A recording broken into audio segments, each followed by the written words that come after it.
Hey guys, thanks for joining me. About a month or so ago, I did a review on this Wattcycle 200 amp hour 12 volt lithium iron phosphate battery.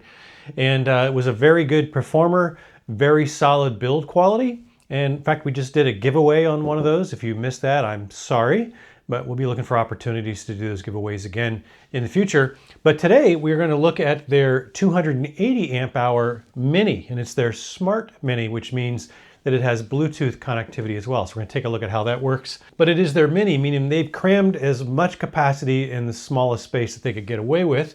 And you can see that it is significantly less wide than the 200 amp hour version. So look at the difference in the actual watt hour capacity, 2,560 watt hours for the 200 amp hour version and 3,584 watt hours for the 280 amp hour version. So nearly a third more capacity, and yet it is still smaller, at least width-wise. Now, depth-wise, I'll give you an overhead view here in a second so you can see, but it's a little bit deeper than the 200 amp hour version. And height-wise, as you can see, it's just ever so slightly higher. Now, in terms of weight, it's significantly heavier, as you might guess. A lot more density of battery cells packed into this little package. It also, like the 200 amp hour version, has low temp cutoff. And so we're going to test that as well. And once we run this thing through the paces in terms of finding out what kind of capacity we can actually get out of this battery, and then what kind of load testing performance we can get, because this also has a 200 amp hour or 200 amp BMS, just like the 200 amp hour version. So it should be able to sustain a continuous rated 200 amps of charge or discharge. So we're going to see if we can get that kind of a load on this and run it for at least, say, 10 minutes or so, and make sure that it'll output that full 200 amps for us without giving up the ghost. And then once we're done doing all that, we're going to get inside it and kind of take a look at the build quality and see how they put these things together.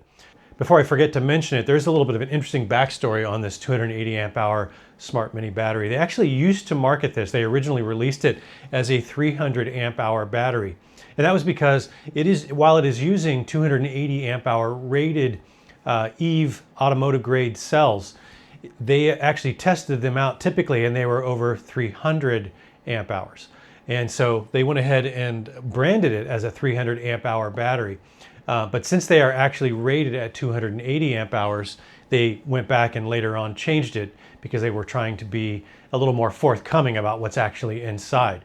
But having said that, I do expect we're going to get pretty good capacity numbers out here that do exceed this 280 amp hour rating, but we'll find out if that's actually the case. Apologize for the background noise here. I got a lot of stuff running in the lab, but check it out here. I am taking a look at this Wattcycles. It's got Bluetooth connectivity, and that allows you to connect to a Bluetooth app, which I'm running right here. And if I kind of zoom in here, there's not a lot of functionality, but it's like having a smart shunt without having to add a smart shunt separately. So if you've only got one battery, then this is all you need. Of course, a smart shunt would allow you to, like that back there in the corner, that would allow you to see kind of the overall system activity in and output. But zooming in here, you can see that we are just charging at 694 watts, 53.4 amps, and we're currently sitting at 13 volts. Also, we got an ambient temperature in here, or battery temperature of 54.9 Fahrenheit. So yeah, so there's not really much else to do with this app other than you can enable and disable the charging and discharging. It does look like you can rename the battery. So if you have multiple ones, you can pick which one you want to connect to and look at them individually. So just a bare bones piece of functionality here, but really nice to be able to see, like if you were charging via solar and you want to know how much input you're getting, and if you don't happen to have another Bluetooth smart shunt or something like that, you can just connect to the battery with Bluetooth and it'll tell you. So pretty cool. All right, let's do a capacity test on this 12 volt 280 amp hour mini. I have got it hooked up to my 2000 watt inverter, and I'm going to pull roughly a 600 watt load or so.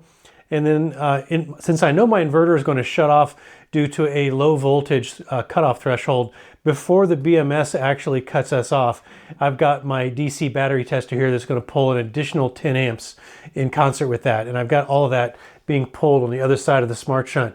So what that means is after my AC inverter cuts out, This will continue running until the BMS shuts it off, and then this will actually total all of the amp hours that we consumed. And I've got this completely reset, including the history over here is also completely reset, so everything is zeroed out.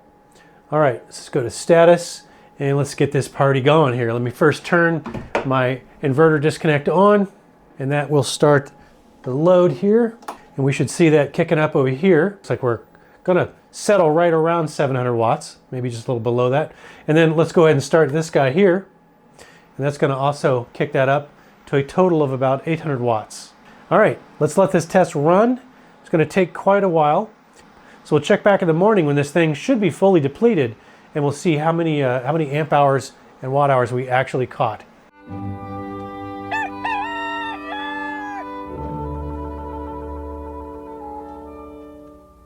All right, our discharge test is completely done. The BMS has shut the discharge down on the battery, so we don't have any data that we can see with our Bluetooth app here. So what I'm going to do is connect a charger to the inside part of the smart shunt so that I am not affecting the data collected in the shunt history. Let me go ahead and power up the charger so that the BMS wakes up, and then we can see what kind of data we actually got.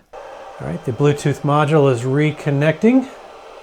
All right, so if you can make it out of that rated 280 amp hours, we actually got 295 amp hours. That's a pretty significant overage of that rated. So very good numbers on this 280 amp hour battery from Wattcycle. All right, let's do some load testing on this bad boy. Find out if we can get that full 200 amps of continuous rated output through this BMS. I'm gonna go ahead and turn on my battery disconnect here, and we're going to monitor the current through my smart shunt. So we're pulling just over 1.5 amps right now, basically in idle. So let me go ahead and start adding some load. And I've actually got two 2000 watt inverters connected to this battery right now. So you can see we're at right now 185 amps, and I'm gonna dial that up a little bit here. My inverter fans are starting to kick on. Let me take that up just a little bit higher. There we are, we're at just about 202 amps. Let's go ahead and start that timer. See if it'll hold that for a full 10 minutes. All right, it did cut us off, and because the smart shunt has cut out, that tells me it wasn't an inverter. That was the BMS shutting us off. So we were just a little bit over about 203 amps or so, and it did cut us off. So I am going to remove the load, and we're going to restart this. Let's try this again. Maybe I can get it a little closer to 200 amps without going over. 195 amps, 197. Let's go ahead and start that timer.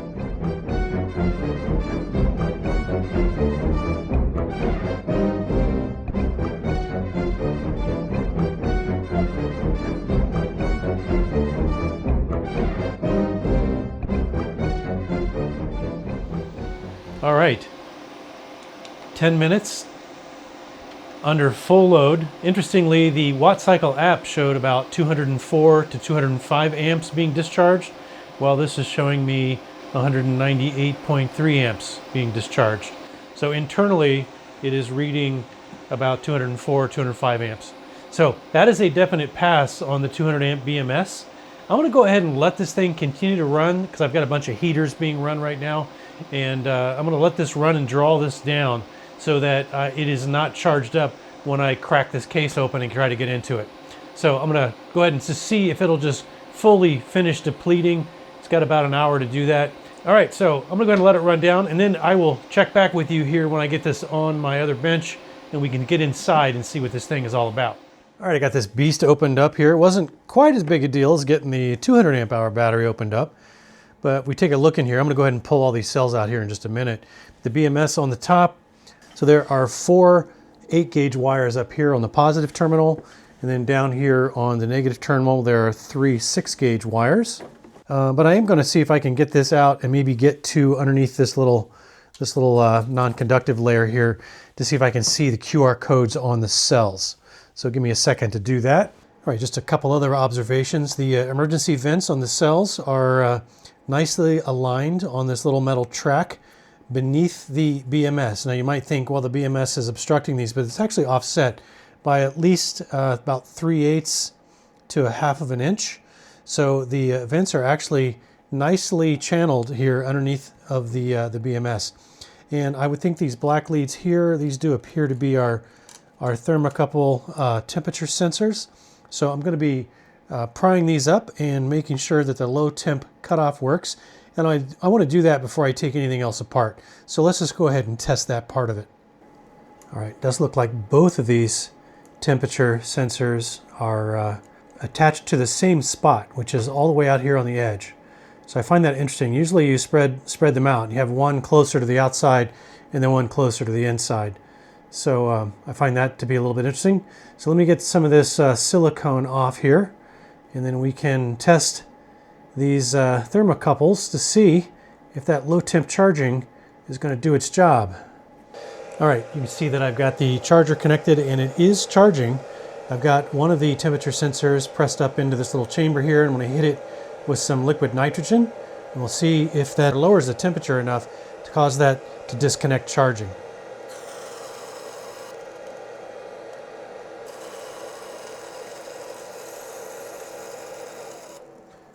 And the charging stopped.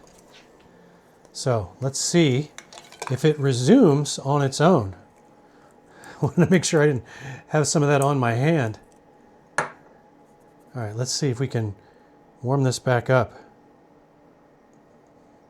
Just using my hand. Hopefully this will resume. And there it goes. So low temp cutoff, a definite pass. I'm kind of curious if this temperature sensor does the same thing or not. Let's just see. Kind of curious.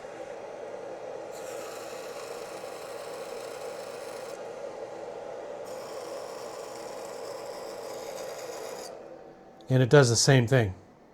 So exactly the same behavior.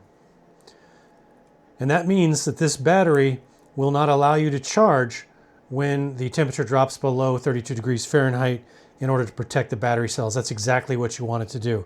So there are two temperature sensors instead of just one for that purpose. So again, definite pass on the low temp cutoff. All right, I was able to remove the little mounting screws under these little side brackets, and then I pulled up the negative lead off the BMS and ease the BMS bracket off, and that gives me access to the QR codes. So I'm going to carefully record those and then go look them up and see what kind of information we can get. All right, the QR codes definitely checked out. I'll put those up on screen here, but basically they all confirmed to be EVE power battery cells, and they all confirmed a manufacture date of somewhere between March and April 2024. So these are definitely not repurposed cells or recycled cells. These are brand new cells. So I'm very impressed with the build quality on this. I was extremely impressed with the usable capacity result we got out of this. So I think they know that these are really good cells as well, which is why they originally actually spec'd this as a 300 amp hour battery. So this is a little bit more honest, but you are probably going to get more than the rated 280 amp hours out of this little product here. But so I think if you're looking for something that's got the maximum amount of battery capacity in the smallest possible package, it's really hard to beat this this Mini. And having the smart version with the Bluetooth is actually a nice touch. It doesn't cost that much more.